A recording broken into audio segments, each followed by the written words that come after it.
verified by a couple of other people who witnessed what happened. We just heard that witness describing a large, oversized vehicle hauling this box truck that crashed into the girders on the bridge. He began to see girders fall. We are told this is the vehicle that was involved. It was in the southbound lanes of Interstate 5, crossing the bridge. When it hit those girders, it actually made it across the bridge before that section of bridge began to collapse. But this appears to be a box car that can carry cargo inside, that can be loaded out in both sides of that large vehicle. You see the cones there set up as it stopped. We don't have any confirmation yet on to whom this truck belongs, whether there was any kind of load that we can't see in this right here, but we are hearing from multiple sources now that this is the vehicle that was involved that precipitated the collapse of the bridge. And that looks, it appears to be empty at this point, or a sort of a vacant, just a box. Do we know if there was anything in this that has been bounced out, or are we just looking at exactly what was being towed down the road, or do we know? Don't know at this point. Haven't been able to confirm if anyone saw if there was something inside of it that came out, but I have seen trucks similar to this before. I can't say if this is one of those trucks, but there are vehicles like this that carry large loads inside of there that can be then offloaded with a forklift. But we know at the very least that it was large enough and an oversized vehicle that it had the requirement that it have a pilot car out in front. And that's not your typical semi-truck load.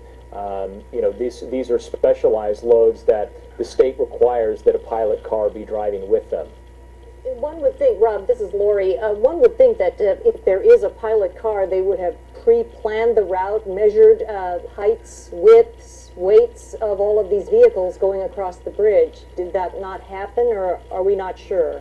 You know, we don't know. Not knowing exactly which part of that large, oversized vehicle struck the bridge. We understand that it hit it, and then the couple of witnesses described seeing girders falling from the bridge.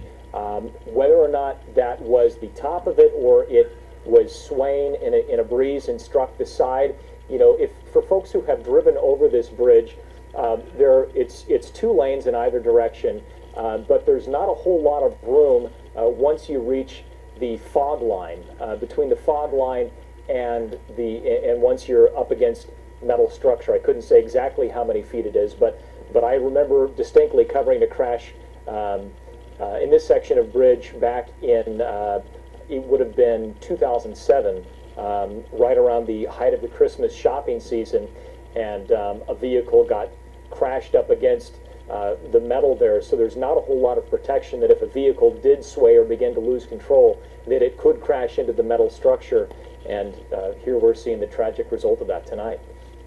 All right, we're going to check in now with Heather Graff, who is at Skagit Valley Hospital, where some of the people who were in the water were taken. Heather, what can you tell us right now?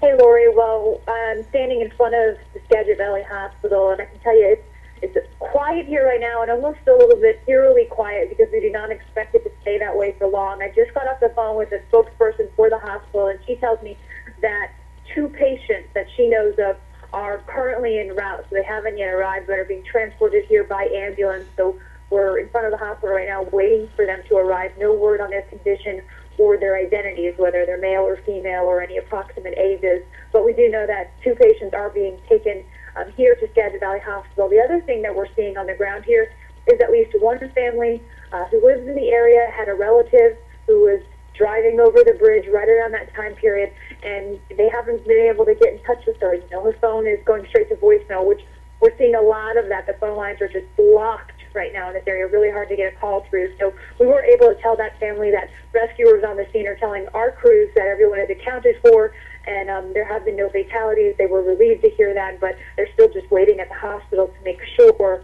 none of their loved ones were involved in this accident. So that's the latest from Skagit Valley Hospital. For now, guys, back to you. All right, Heather, do you know if they're coming, that's fairly close to that bridge in Mount Vernon, I assume that they're coming by ground, those patients that are being delivered, or do we know at this point? That's what we were being told by ambulance, and we went to the bridge first, and when we plugged it into our GPS, this hospital was just over 2 miles the bridge, but it's worth noting, obviously, traffic in this area is just a huge mess. As we made our way here, several emergency vehicles came through, and of course, people are trying to, get out of the way, make room for those emergency vehicles to pass, but could certainly take a little more time than usual, even though it's only 2 miles away from the bridge.